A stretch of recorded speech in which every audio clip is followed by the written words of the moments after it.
to this podcast of Quierete. I am your host, Ana, and I want to start off by thanking you for being here today. Today is Sunday. It's been a great day so far.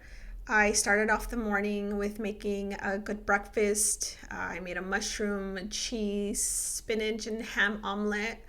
And then I had some blueberries on the side as well. Made that for my husband and I. Usually on Sundays, I like to kind of balance things out because on Saturday evenings, we tend to eat out a lot. And that's when we tend to like, sometimes we go for fast food, like things that we don't normally eat during the weekdays, right? And so, yeah, so Sunday is a good day for me to just kind of have that balance and try to redeem myself from what I ate on Saturday. But we love to eat. We love food around here. Yeah. So after breakfast, I was doing some laundry as well, catching up on things that normally it's a little difficult to catch up on during the week because of work and just how tired you are in the evenings. And then we got a chance to go to mass as well. So, we picked up my sister and I picked up my nephew as well. So I got a chance to spend some time with them as well. And then we had lunch after. We had some Chinese food. I love Chinese food. Wonton soup is like my favorite on chilly days. And since today is a pretty chilly day today, it hit the spot. So here we are today. So again, like I said, today is Sunday. So I am noticing that I am recording the most on Sundays. And that's mostly because that's the day that I tend to get ready the most. And so it just kind of makes more sense for me to just use that day to record. And so here we are today. So let's go ahead and get started for today. So as you can see on the caption, right, today I am going to be talking a little bit about a form of self-care that is very important to me and that I've been practicing for a very long time. So I know that these past few videos I've touched base a lot on, my career, transitioning from jobs, career exploration. So I will continue talking about those things because I find that they can be very relevant to people who are going through similar experiences as well, or just for maybe people who are just kind of getting into the field of social work and mental health, and maybe that can be helpful for them to see as well as a way to help guide them or make better informed decisions as well. So as I continue to build content, I will be talking a little bit more about that because my career is very important to me as well. And if I can share a lot of what I've learned and my knowledge as well, I feel like I've done my job by, being able to share that about myself as well. But today I want to talk a little bit about something that I've been practicing for a really long time.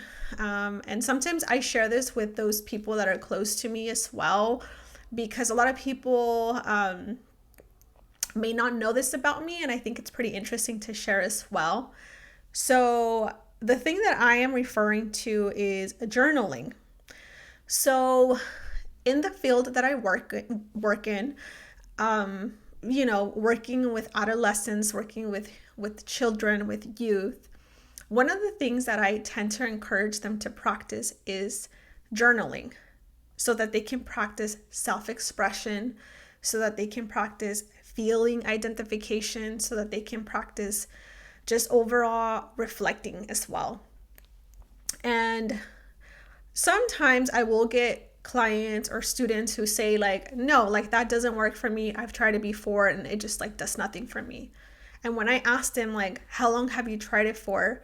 Usually the typical response will be, well, I've tried it about 2 days or 3 days. And I said, no, that's not enough time. You have to give it a little bit more time, right? So really journaling is something that you do or that you can do on a daily basis. You can do it on a weekly basis as well. And then over time, you kind of build the habit of doing so. Once you don't get to do it and you've already built that habit, then you start noticing wait, there's something missing in my life. Like I feel like things are not right, like something feels off. And that's probably a good sign. That means that this thing, journaling, it was actually working for you as well, right? And so that's kind of what happened to me very early on. So just to give you more context, when I think I was in the fifth or fourth grade, perhaps, we had like a gift exchange with some friends, some close friends. And I remember one of my friends gifted me a journal. And I will show you what it looks like right now because I think it's really funny, right? But it's also like just very dear to me because it's something that I've held for such a long time. And honestly, like it still looks pretty intact as well. So I'm proud of myself for being able to conserve it this well. So anyway, my friend gave me this journal and I wasn't too sure what if I would write in it or not, but I remember like summer coming along, right? We were on summer break, we were out of school, and I found myself kind of being in situation like in home situations where I felt stressed, where I felt worried, where I felt sad, or where I felt mad, right? So I was feeling overwhelming, big emotions, and at that age, I did not know how to manage. Like a lot of children don't know how to manage, right? And so, growing up in my house, a lot of those big emotions were not tolerated, and most of the time they were invalidated. And I'm not going to say because my parents were bad parents, but it's because I don't think they knew how to help me co regulate. They didn't know how to validate because they also didn't have that growing up as well. And that's something that as I'm older, I'm starting to understand and recognize.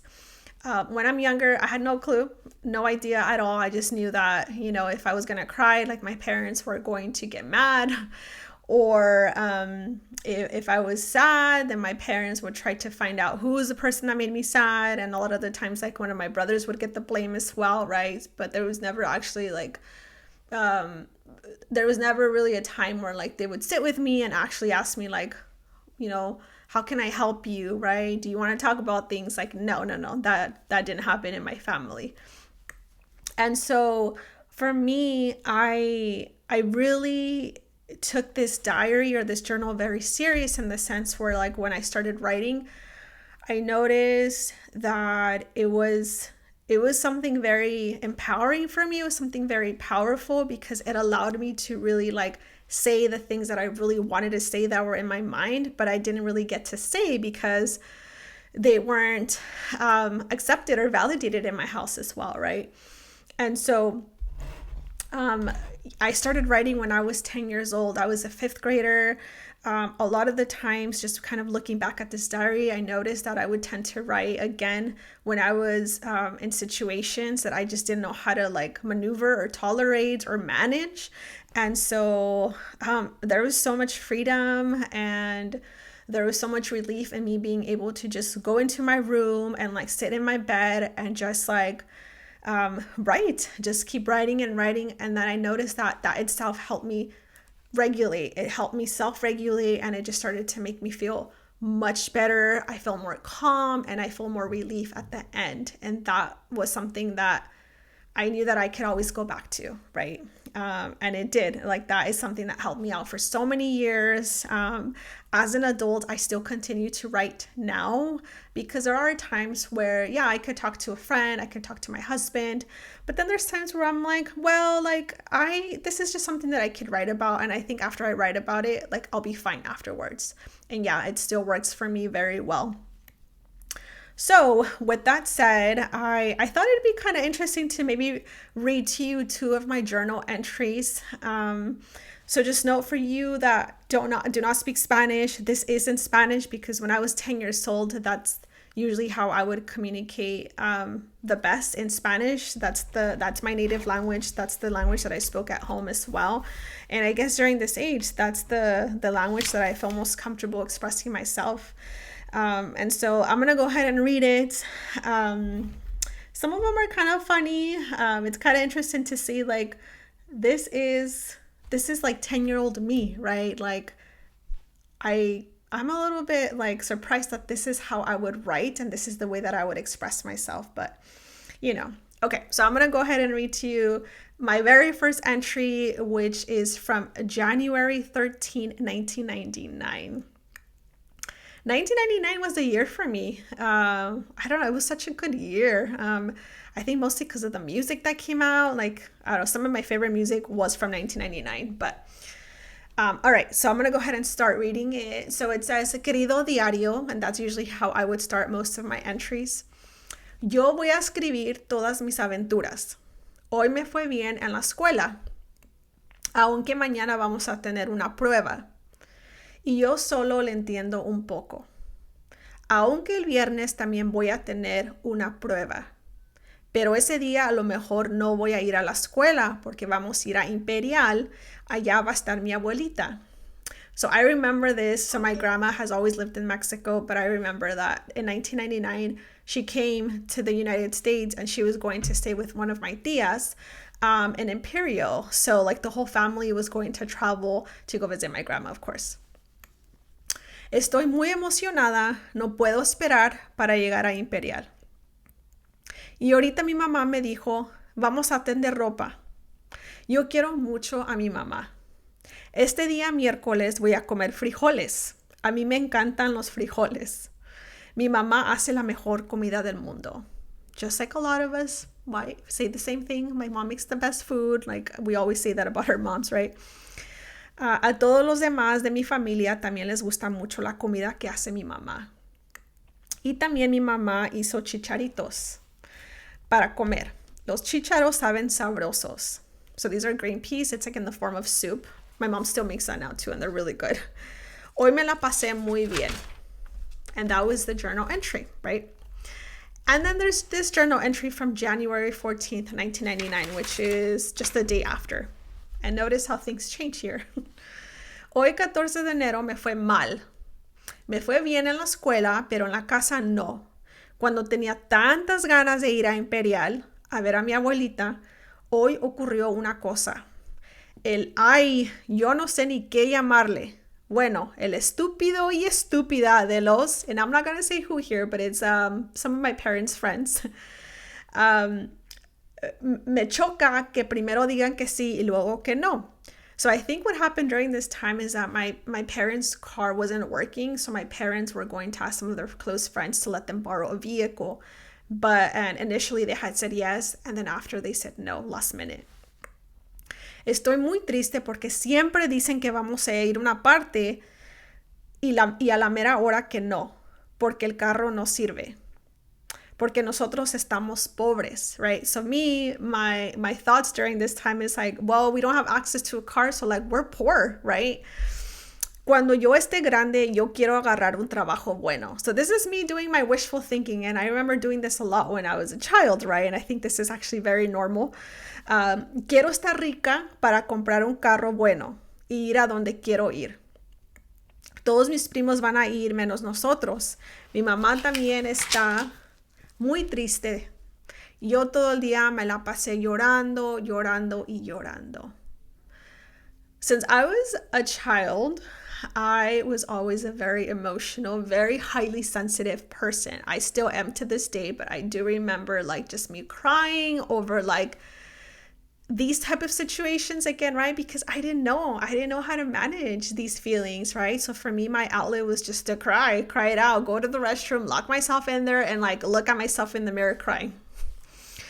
Yo tenía tantas ganas de ir a Imperial, mi mamá ya los tenía la ropa planchada y yo ya iba a poner toda mi ropa en mi bolsa. Pero no, hoy fue el día más estúpido. So that's my second journal entry, right? So this is me as a 10-year-old again, like just, again, really being able to process, to be able to express how I was feeling in the moment. And so for me, like I was just so devastated because all I wanted to do was go visit my grandma in Imperial, and I wanted to like join all my cousins.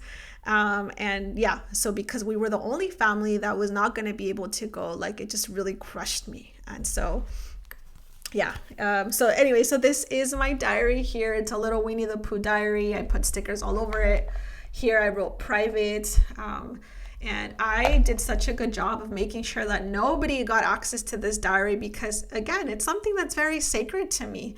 And it still is as well, but now I can actually like read back and look back at my entries and just kind of laugh. And then at the same time, I'm finding myself understanding myself, or at least my little self, a little bit more. And I'm able to make connections of why it is that I am how I am now, right? I think since I was little, I'm noticing patterns of me being, yeah, a highly sensitive person as well. I was always very empathetic as well. I felt emotions really strongly. And so, it's really nice to be able to have this and just kind of go back in time as well. And there's so many more. Maybe I can share more as we go as well. But there you go. There you have it.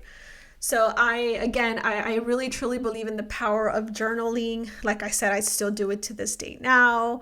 It's really nice for me to be able to read back, to see what I was thinking in my when I was 10, when I was in my teen years, when I was in high school and then in college, and all those different milestones in my life. So hopefully you enjoyed that. Again, it's just a little bit of a glimpse, and I thought I'd share that today.